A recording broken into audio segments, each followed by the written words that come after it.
हरिभाऊजी राठोड, माझे ज्येष्ठ बंधू राजेश भैया, या ठिकाणी आमच्या पोहरादेवीची अस्मिता, ज्याच्यासोबत बंजारा समाजाची अस्मिता जोडली गेलेली आहे, असे पोहरादेवीचे महंत सुनीलजी महाराज या ठिकाणी जे आवर्जून आपल्याशी संवाद साधणार आहेत असे सूर्यवंशीजी, विशेष करून या कार्यक्रमाचं आयोजन जे केलेलं आहे, या वसंत विचारमाला किंवा वसंत विचारधारा महाराष्ट्र राज्य, त्याच्यामध्ये राजेश भाऊ आणि त्यांच्या सोबतची सर्व टीम आणि या ठिकाणी आपण बसलेले सर्व बंधू, कारण भगिनी नाहीच आहे, मी एकटीच महिला दिसतीये, त्याच्यामुळं सर्व बंधूच पहा की आज आपण पाहतो आहोत की जसं या ठिकाणी निलेश भाऊंनी मांडलं, विचार मांडले,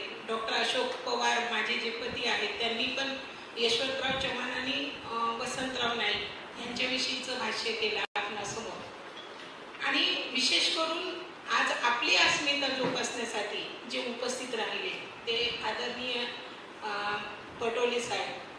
म्हणजे बघा की जसं आपण म्हणतो की आपल्याला आपल्या ताकदीची जाणीव नाही इतर समाजांना आहे, कारण जर इतर समाजांना नसतं तर पटोलेजी आज या ठिकाणी राहिले नसते, कारण त्यांना माहिती आहे की बंजारा समाज काय आहे. हा जो बंजारा समाज आहे, तर मला आल्याबरोबरच राजेश भाऊ म्हणाले की ताई आज तुम्हाला ऐकायचं, म्हणजे पहिल्यांदाच मी वसंतराव नाईकांवर व्याख्यान देण्यासाठी आपणासमोर उभी आहे. म्हणजे विचार करण्यासारखी गोष्ट आहे की आज वसंतराव अभ्यासताना आम्ही त्यांच्या कोणत्या कोणत्या पैलूचा अभ्यास केला पाहिजे. मी बॅनर जेव्हा पाहिलं तर मी राजेश भाऊंचं कौतुक केलं. राजेश भाऊंनी सहज म्हणाले की हे सरांची ऍक्टिव्हिटी आहे, गोविंद भाऊंची, बरोबर ना.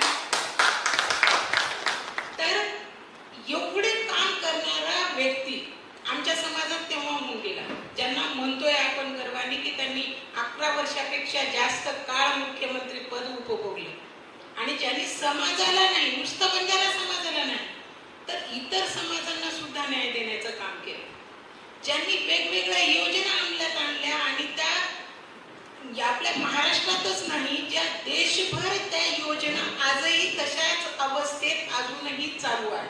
म्हणजे तेव्हा त्यांनी जो विचार केलेला तो आजही आज आपण 21व्या शतकात वावरतो आहे, तर 21व्या शतकात सुद्धा त्याच पद्धतीने जर लागू होत असेल तर आमचा नेता किती द्रष्टा होता याचा विचार करण्याची आज आम्हाला गरज. जर ह्या सगळ्या बाबींचा आम्ही विचार केला तर लक्षात येते आपल्याला की आम्ही ह्या विचारधारेची अशी उज्ज्वल परंपरा असणारी, अशी उज्ज्वल इतिहास असणाऱ्या समाजामध्ये आम्ही जन्माला आलेलो बंजारा समाज, परंतु त्यावेळेची परिस्थिती मात्र वेगळी होती. त्यावेळेला वसंतराव नाईक साहेबांसोबत कोण होते. जेव्हा यशवंतराव चव्हाणांनी म्हटलं की जर महाराष्ट्र सुरक्षित राहील तर तो म्हणजे वसंतराव नाईकांच्या हस्ते किंवा त्यांच्या हातात, हे म्हणणं तेव्हाची लहान गोष्ट नव्हती. कारण आजही आपण जेव्हा बंजारा समाजाला एकवटण्याचं काम करतो आहोत तर मला माहिती आहे की हरिभाऊ काकांना किती कसरत करावी लागत असेल, राजेश भाऊंना किती कसरत करावी लागत असेल, संजय भाऊंना पण किती कसरत करावी लागत असेल, कारण हुशार समाज आहे हा. या समाजाला किती दिशेने घेऊन गेला तरी तो समाज त्याच पद्धतीने पुढे जाईल अशातला समाज नाहीये, कारण ह्या देशाला एक वैचारिक अधिष्ठान आहे. या समाजाला जे वैचारिक अधिष्ठान आहे ते अधिष्ठान जपण्यामध्ये आम्ही कुठेतरी कमी पडतोय का, हे आत्मपरीक्षण ह्या जयंती आणि पुण्यतिथीच्या निमित्ताने आम्ही केलं पाहिजे, असं मला सर्वांना सांगावंच वाटतं. कारण नुसतं जयंती पुण्यतिथ्या करून चालणार नाहीये, तर त्यांनी जे काम केले, आज आपण म्हणतो की बघा आता आमच्या महिला भगिनी नाही आहेत, पण महिलांच्या बाबतीत जेव्हा बोलायचं झाल्यास तेव्हा वसंतराव नाईक साहेबांनी पंचायत राजमध्ये महिलांना आरक्षण द्या म्हणून तेव्हा त्यांनी त्या गोष्टीची मांडणी पण केली आणि ती अंमलात पण उतरवली. डॉक्टर बाबासाहेब आंबेडकरांनी हिंदू कोड मान्य होत नाही म्हणून मंत्रिपदाचा राजीनामा दिला. म्हणजे जेव्हा आपण ह्या सगळ्या गोष्टींचा विचार करतो तर आमच्या महिला भगिनींनी आमचा इतिहास आमच्या मुलांना सांगू नये का, आमचे वसंतराव नाईक कोण होते, आमचे सेवालाल महाराज कोण होते हे आम्ही सांगू नये का. जर आम्ही हे सांगितलं नाही तर आमची पुढची पिढी ह्या सगळ्या ज्ञानापासून वंचित राहील. कारण गोष्टीमध्ये तरुणांना एकवटणं महत्वाचं आहे.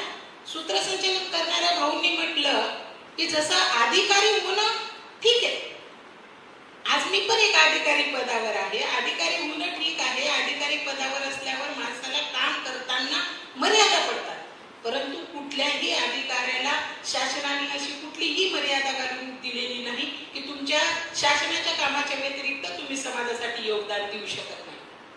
म्हणून प्रत्येक व्यक्तीने राजकारणातच यावं या मताची मी नाही. कदाचित माझं मत वेगळं असू शकतं, कारण प्रत्येक व्यक्तीला मत मांडण्याचा लोकशाहीने अधिकार दिलेला आहे. माझं मत वेगळं असू शकते की प्रत्येक व्यक्तीने राजकारणातच यावं असं मी म्हणणार, परंतु प्रत्येक व्यक्तीने जसं निलेश भाऊंनी म्हटलं तसं खारीचा जर वाटा उचलला तर त्या समाजाचं भलं रोखण्यापासून कोणीही त्याला रोखू शकत नाही, हे माझं या ठिकाणी विधान आहे. म्हणून कोणत्याही गोष्टीसाठी आम्ही जेव्हा वसंतराव अभ्यासतो, आम्ही जेव्हा यशवंतराव अभ्यासतो, आम्ही जेव्हा सेवालाल महाराजांच्या जयंती साजरा करतो किंवा आम्ही वेगवेगळ्या आमच्या महापुरुषांच्या जेव्हा जयंत्या पुण्यतिथ्या साजऱ्या करतो, तर आम्हाला हे लक्षात घेतलं पाहिजे की ह्या जयंत्या पुण्यतिथ्यांना वेगळ्या वर्णावर नेता ह्यांच्या विचारांचं एक जरी मुद्दा आम्ही पुढे नेला आणि त्या एकच मुद्द्यावर जर आम्ही वर्षभर काम करत राहिलो आणि त्या एकच मुद्द्यावर आम्ही आमच्या सगळ्या राजकारण्यांना उतरवलं की आमचा एकच मुद्दा आरक्षणाचा असो या कोणताही असू दे, आमच्या रोजगाराचा प्रश्न असू दे, या आमच्या विद्यार्थ्याच्या शिक्षणाचा प्रश्न असू देत, आमच्या विद्यार्थ्याचा फेलोशिपचा प्रश्न असू देत, आमच्या मुलींच्या एज्युकेशनचा प्रश्न असू देत. कारण बऱ्याचदा जेव्हा मी आता बोलता बोलता एक सांगूनच जाते की अधिकारी म्हणून जेव्हा जेव्हा मी महाराष्ट्रामध्ये व्हिजिटला जाते तर बहुतांश ठिकाणी आपले तांडे आहेत, परंतु मुलींचे बालविवाह आजही आपण रोखू शकलो नाही. आपल्या तांड्यावर एकच मानसिकता झालेली आहे की मुलींना जास्त शिकवायचं. आज जरी काही प्रमाणात काही प्रमाणात जरी मुली शिकलेल्या असतील तरी जास्तीत जास्त प्रमाणात जशा इतर समाजाच्या मुली शिकतात तसं आपण पाहत नाही. मी म्हणाले तेव्हा बोलता बोलता की आमचे माऊलीच फोटोग्राफर या ठिकाणी आहेत. मी म्हणाले मी किनवट तालुक्यातून आहे, छोट्याशा गावातून तांड्यातून, तेव्हा तर फार दुर्गम भागातून आणि तेव्हा रस्ते नव्हते, काहीच नव्हतं. तेव्हा धाडस केलं माझ्या आजोबांनी शिकवण्याचं, म्हणून आज मी तुमच्या समोर एक अधिकारी महिला म्हणून उपस्थित राहिली आहे आणि तुमच्याशी संवाद साधते. म्हणून ही शिक्षण ही एक अशी किमया आहे, कारण मी त्या विभागात काम करते त्याच्यामुळे मला एक कळून चुकले की शिक्षण ही अशी एक गोष्ट आहे की त्या शिक्षणाचं जसं डॉक्टर बाबासाहेब आंबेडकरांनी म्हणलेलं आहे की जो शिक्षण प्राशन करेल तो गुरगुरल्याशिवाय राहणार नाही. म्हणून शिक्षणाला आमच्या तांड्यामध्ये कसं नेता येईल, आमची मुलं व्यसनाधीनतेपासून आम्हाला कशी दूर करता येईल, कारण मारबाप पितो तो मग पितो तो काही वेगळं, ही जे मानसिकताच ये माहिती खूप बाहेर काढतो आहे. कारण वो काळे गरज व्यक्ती वो काळे वो अनुषंगिक वातेनुसार वो महापुरुष जना काम करत चलेली. वसंतराव नाईक साहेब काळे वेगळी अवस्था होती. तो ये अवस्थाना पकडताना जर आपण विचार करायचा तो ही ध्यान लेचा कि हा मूल विचारधारा हमार समाज स्थान पुचारेचा है. हमने मालूम से कि वसंतराव नाईक साहेब हमारे होतो, पण हमने ये मालूम से कि ये सब देणगी हमारच की हमार वसंतराव नाईक साहेब म्हणजे ये सेवा ते विचार करतो ना. कारण विरोधी पक्ष नेता सुद्धा आपलं सोकरेवाळो व्यक्ती जना मृणालताई गोरेनं सुद्धा वो जना पुजदेन घेते, तो जना पुजदेन घेते, जना बोलून वसंतराव नाईक जना भेटे जना की ताई तुम्ही पुसतला गेलात, परंतु एक बहीण एका भावाच्या गावाला आली पण मला माहिती नाही. ही जे म्हणतो आत्मीयता होती, ही जी त्यांची आत्मीयता होती, तर आपण जर जांबुतराव धोटेंचं जर आपण वाचलं तर तुम्ही पण अभ्यासलं असेलच आहे. ते विरोधी पक्ष नेते आणि अनेकदा त्यांच्यावर टीका केली, कारण यवतमाळ जिल्ह्यातूनच आलेली ही सगळी मंडळी होती.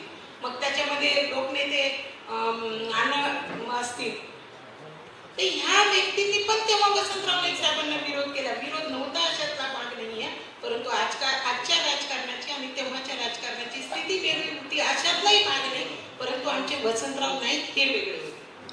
म्हणून त्यांनी त्या पद्धतीची किमया त्यांच्यामध्ये होती. म्हणून आपण इंदिरा गांधींना पण त्यांच्याविषयी आत्मीयता वाटायची. आणि जसं निलेश भाऊ म्हणाले तसं तेव्हाचे जे लालबहादूर शास्त्री होते त्यांना सुद्धा वसंतराव नाईकांविषयी तेवढीच आत्मीयता वाटत होती. म्हणजे असा एक व्यक्ती बंजारा समाजातला तेव्हा तांड्यापाड्यातून आलेला, ज्याला कुठलाही सपोर्ट नाहीये, ज्याला कुठलीही राजकीय वारसा नाहीये, असा व्यक्ती 11.25 वर्ष सलग, जे की इतिहास आतापर्यंत कुठल्याच समाजाच्या कुठल्याच मुख्यमंत्र्यांनी मोडलेला नाही, असा व्यक्ती होऊन जाणं म्हणजे आमच्या समाजासाठी किती गौरवाची गोष्ट आहे. ज्यांनी पंचायत राजमध्ये, मी म्हणाले जसं की ज्यांनी पंचायत राजमध्ये आग्रह धरला की आमच्या महिलांना आरक्षण असलं पाहिजे. आपण पाहतो की जर आपण आपला पूर्वजांचा इतिहास पाहिला तर आपल्या नायकासोबत नायकिनीला सुद्धा अधिकार होता निवाडा करण्याचा. तर हे वसंतराव नाईक साहेबांना माहिती होतं. जर त्यांच्या आंतरजातीय विवाहाचा आपण जर विचार केला तर ते जातीयवादी नव्हतेच. त्यांनी आंतरजातीय विवाहाचा तेव्हा पुरस्कार केला आणि नुसता पुरस्कार केला नाही तर केलं पण आणि निभवलं पण. म्हणजे बऱ्याच वेळेला आपण पाहतो की आंतरजातीय विवाहामध्ये अनसक्सेस झालेले कुटुंब आज आपल्याला दिसतात. तर ह्या सगळ्या गोष्टींचा विचार केला तर असा एक व्यक्ती की ज्याला म्हणजे त्याच्या बुद्धिमत्तेला आणि कुठल्याही गोष्टीला मर्यादाच नव्हती, अमर्यादित व्यक्ती की ज्यांनी समाजाला अशा वेगवेगळ्या योजना आणि या सगळ्या गोष्टी त्यांनी दिल्या आणि त्यांनी समाजाला पुढे नेण्याचं काम केलं.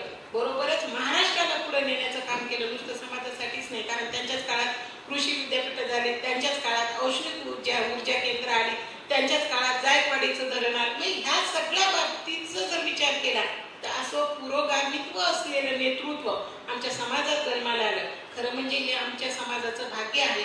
परंतु त्यांना जसा बंजारा समाज पाहिजे होता तो समाज जर आपण घडवू शकलो, कारण पुढच्या पिढीसाठी ते त्यांनी दिलेलं एक योगदान आहे ते जर आपण पुढे घेऊन गेलो नाही तर मात्र ते आपल्याला त्यांना जो अपेक्षित होता बंजारा समाज, कदाचित तो त्यांना अपेक्षित समाज दिसणार नाही. म्हणून ते कुठून तरी पाहत असतील तर ते लक्षात घेत असतील की बाबा ह्या सगळ्या समाजाला मी पुढे नेण्याचं काम केलं पण माझा समाज कुठेतरी एकवटल्या जाण्यामध्ये कुठेतरी मागे पडतो आहे, स्वतःच्या हक्कासाठी स्वतःच्या जिद्दीसाठी लढाईमध्ये कुठेतरी कमी पडतो आहे. तर हे त्यांना न वाटता आपण त्या पद्धतीने कामकाज करूयात. खूप वेळ झालेला आहे, सरांचं लक्ष इकडेच की कधी ताईंचं संपत कधी कधी अशातला भाग नाहीये. पण बोलायला उभं राहिले तर असं वाटतं की बाबा इतक्या लांबून छत्रपती संभाजीनगर वरून आपण आलोय आणि काही का होईना आपल्यासमोर चारच लोक काय असेल पण ती विचार जर आपल्याला जे माहिती आहे आपणाशी जे ठावे ते इतराशी द्यावे हे आपण देत गेलो तर त्या पद्धतीने घरी जाऊन तुम्ही आमच्या बहिणींना सांगसाल. आली होती कुठेतरी सुनीताताई आणि ती असं सांगत होती. तर एवढंच सांगा त्यांना की बाबा आमच्या वसंतरावाच्या गोष्टी आमच्या मुलांना सांगा. रामायण महाभारत सांगितलं तर चांगलीच गोष्ट आहे, काही हरकत नाही. पण आमचे सेवालाल महाराज कसे होते, आमचे वसंतराव नाईक कसे होते, आमची मुर्लुकी बंजारन कशी होती, आमचे लक्की शाह बंजारा कसे होते, आमचं योगदान सिक्की इतिहासामध्ये कसं आहे, ह्या सगळ्या गोष्टी पण आपल्या मुलांना सांगा अशी विनंती तुम्ही माझ्या वतीने त्यांना करसाल अशी अपेक्षा व्यक्त करते. आणि जाता जाता फक्त एकच सांगते की बऱ्याचदा असं वाटते की दुसऱ्याने चांगलं करावं, मी बाजूला राहावं, मी कशाला चांगलं करू. असं खूपदा असं वाटून जाते की बाबा त्यांनी चांगलं केलं पाहिजे ना, म्हणजे दुसऱ्यांचे दुर्गुण आपण कायम काढत राहतो. म्हणून जाता जाता शेवटी एक शेर आपल्याला सांगते आणि थांबते. जिंदगी में अच्छे लोगों की तलाश मत करो, जिंदगी में अच्छे लोगों की तलाश मत करो, खुद अच्छे बन जाओ. जिंदगी में अच्छे लोगों की तलाश मत करो, खुद अच्छे बन जाओ. शायद तुमसे मिलकर किसी की तलाश पूरी हो जाए, शायद तुमसे मिलकर किसी की तलाश पूरी हो जाए, शायद तुमसे मिलकर किसी की तलाश पूरी हो जाए. आपला जो विचार मंच आहे त्याने विचार मंचाने आम्हाला दोघा पती पत्नींना बोलवण्याचं धाडस केलं. राजेश भाऊंनी सरांना अगदी सक्त ताकीद दिली की सर तुम्हाला आम्ही खूपदा ऐकले, यावेळेला आम्हाला ताईंना ऐकायचंय आणि ताईंना बोलून द्या. तरी त्यांनी मला सांगितलं हो तूच बोल यावेळेला. म्हणजे हे महत्वाचं आहे की मी जे या ठिकाणी आज उभी आहे आणि तुमच्या समोर खरंच बोलती आहे. MA सुरू असताना माझं लग्न झालेलं आहे, पण डॉक्टर अशोक पवारांनी स्वतः सोबत मला त्यांच्या सोबत त्यांनी नेलं आणि ती वाट दाखवली की तू पण काहीतरी करू शकते. आणि त्याच्यानंतरचा प्रवास हा इथपर्यंतचा आहे. आज महाराष्ट्र सेवेमध्ये काम करते आहे. असंच आपल्या पण लेकी बाळी शिको, आपल्या सुना शिको, आपल्या घरच्या भगिनी शिको, यासाठी आपण सगळेजण प्रयत्न करूयात. आपण सर्वांनी मला ऐकून घेतलं. या विचार मंचाने आपलीच एक ताई आहे तिला बोलवा आणि आपल्या समोर विचार मांडण्याची जी संधी दिली, आमचा जो आदरातिथ्य केला, आमचा सत्कार केला, त्याबद्दल मी आपले सर्वांचे आभारी आहे. धन्यवाद.